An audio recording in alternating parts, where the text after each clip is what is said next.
Our next speaker is Vicente Mans, and he's going to talk about retardants.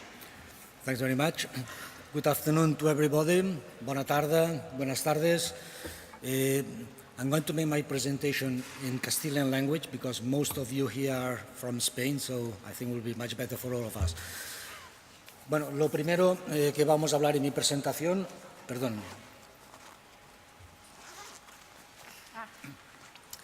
que va a tratar sobre el tema de uso de retardantes en quemas controladas y en otras aplicaciones, es hablar un poco de forma muy rápida de qué son los retardantes.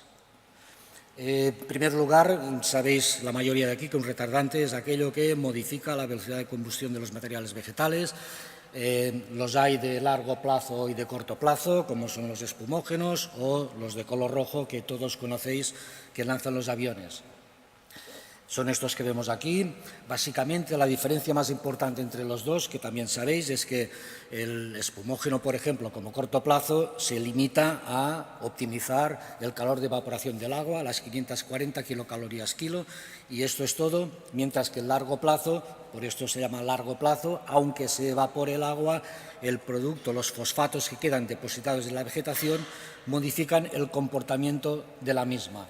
Es un fenómeno de modificación de este comportamiento de los materiales vegetales en el sentido de que, en lugar de al pirolizar emitir gases inflamables que originan la llama, lo que hace es carbonizarse. El fosfato deshidrata los grupos hidroxilo de la celulosa y deja el carbono estructural sin hacer, por ejemplo, acetonas, etanol, que son los gases inflamables. Por tanto, es un proceso de carbonización en lugar de emisión de gases inflamables. El largo plazo conocéis bien que se usa en medios aéreos en todo el mundo como una herramienta más en el control, ya sea ataques directos, ataques indirectos. Aquí vemos un par de ejemplos. Un ejemplo en una confección de una línea en ataque indirecto, otro ejemplo en un ataque directo en la cabeza. Pero en medios aéreos es de sobras conocido y, por tanto, simplemente vamos a llevar al escenario terrestre el uso de este elemento en la lucha contra los incendios. Hay equipos en medios aéreos para carga de aviones, es un tema ya totalmente solucionado y no entro más en este detalle para ir más, dado el poco tiempo, al terrestre, que es el objetivo de esta presentación. La aplicación terrestre, lo primero, lo más importante, es que hay que entender que es una aplicación muy quirúrgica, es una aplicación fina del retardante de largo plazo. El medio aéreo edifica líneas de ataque indirecto o ataques directos en una forma no grosera, pero sí en una forma, digamos, masiva. El método por aplicación terrestre es más quirúrgico, se aplica donde toca realmente o donde el director de extinción o el que va a hacer la crema prescrita o lo que sea considera que tiene que hacer una barrera para que el fuego no pase. Por tanto, es una forma más quirúrgica, más accurate, en inglés más precisa de aplicación.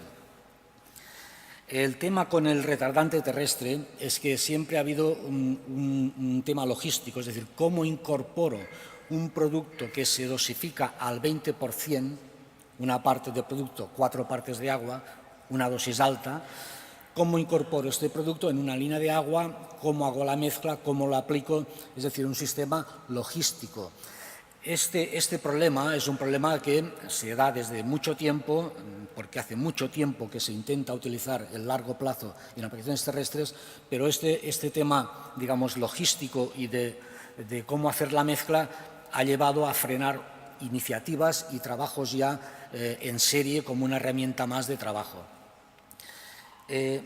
Ahora hablaremos aquí de lo que se ha hecho con este producto en quemas prescritas, en otros tratamientos preventivos, en zonas de interfase, en temas de laterales de vías férreas, etcétera, y veremos qué datos sacamos de ahí. Esta es una aplicación con un sistema. Esto tiene. Perdón.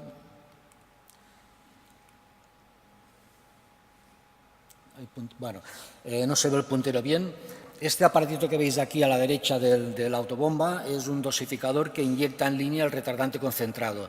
Y ello hace que el hombre en punta de lanza pueda decidir si usa agua o retardante independientemente de que modifique la posición de la lanza, es decir, pulverización, chorro, lo que sea, y por tanto variaciones en el caudal y presión de la línea, la relación de dosificación se mantiene constante porque el sistema lleva un equipo de inyección que inyecta en la línea, por tanto mantiene la proporción constante. Este es un sistema que permite también pues, que las autobombas, si tienen 3.000 litros de agua, el tanque de agua siempre tenga solo agua y solo se mezcle el retardante de forma exterior, en la línea.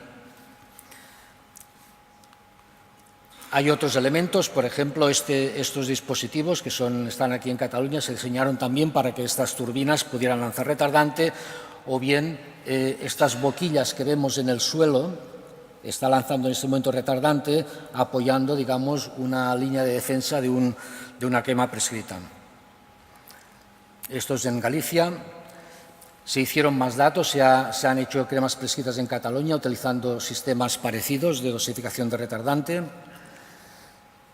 Más fotografías de Cataluña. Aquí lo que se pretendía es ampliar una línea natural de defensa, natural no, un camino establecido, haciendo un pequeño, digamos, cortafuegos por arriba para quemar esta parte y tener una zona de ensanche de esta línea de defensa.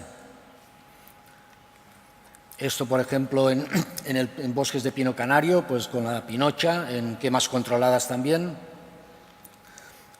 Aquí podemos ver el resultado, no sé si veis unas zonas muy carbonizadas, es una línea de faja tratada. Los márgenes que dan al fuego se ve como el leño, es decir, los materiales, los tronquitos se ven carbonizados. Es el efecto que decía antes de carbonización del material en lugar de emitir gases inflamables. En una combustión normal hubiéramos encontrado solo cenizas, pero cuando ha habido, digamos, este tratamiento de superficie, queda el material leñoso, carbonizado y en lugar de cenizas. Y es un poco lo que podemos ver aquí en los márgenes de esta zona tratada. En Truchas, en León, aquí es donde llevamos a cabo un estudio muy riguroso, midiendo velocidades de propagación, perímetros, cantidad de producto utilizado, comparando con trabajos mecánicos, con desbroce mecánico, para hacer, digamos, una relación, digamos, costo-eficacia en el empleo de retardante en estas cremas prescritas. Estos son las parcelas, el aparcelamiento que hubo. Los datos ahí en esta tabla son resumen de otros muchos datos que casi todo el desarrollo de ese trabajo merece una sola conferencia, pero un poco la conclusión que vemos aquí, donde se midieron en cada uno de los polígonos la superficie, las velocidades, etcétera, y se calcularon los costes cuando se comparó con el uso de maquinaria, un coste medio, porque maquinaria en este escenario concreto, cada escenario de maquinaria puede tener un coste distinto y en algunos casos puede no ser aplicable, pero aquí en este caso compararíamos el coste del uso de retardante en euros por metro cuadrado comparado con el uso de maquinaria para un desbroce completo, es decir, para dejar la zona sin combustible. Estas son otras aplicaciones, en este caso es en Málaga, en Alhaurín.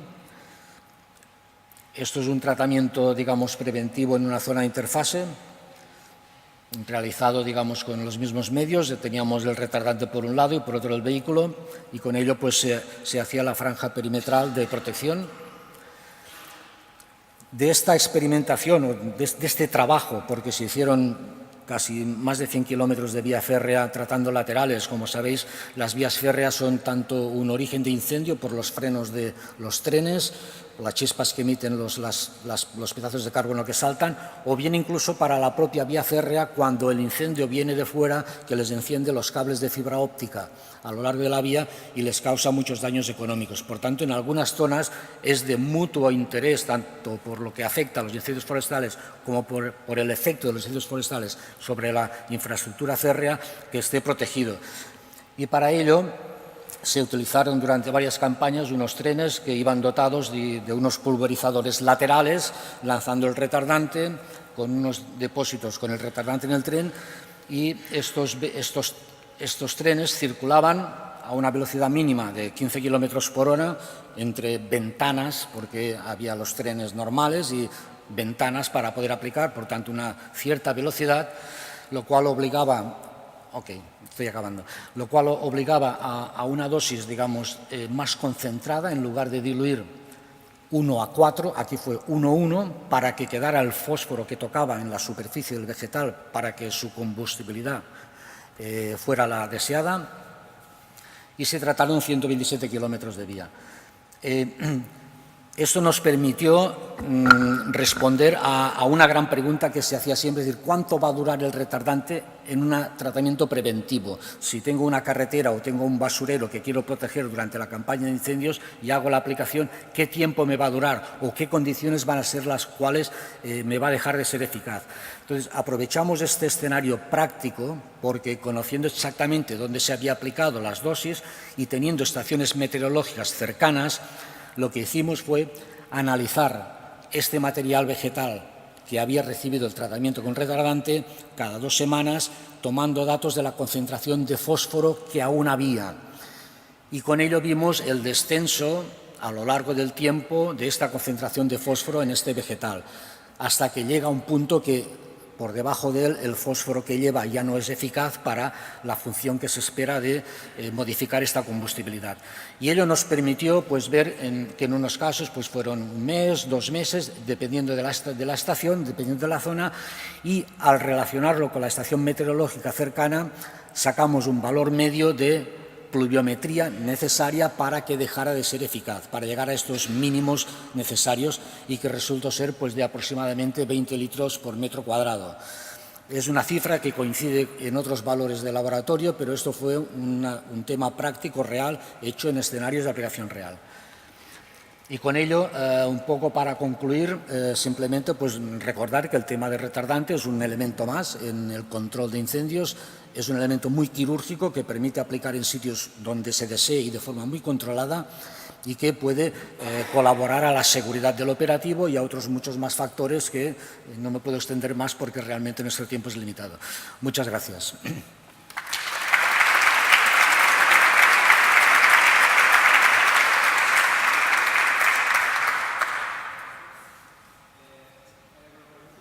¿El público?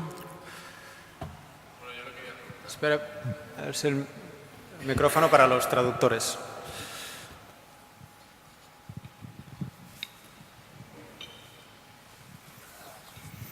Hola, buenas.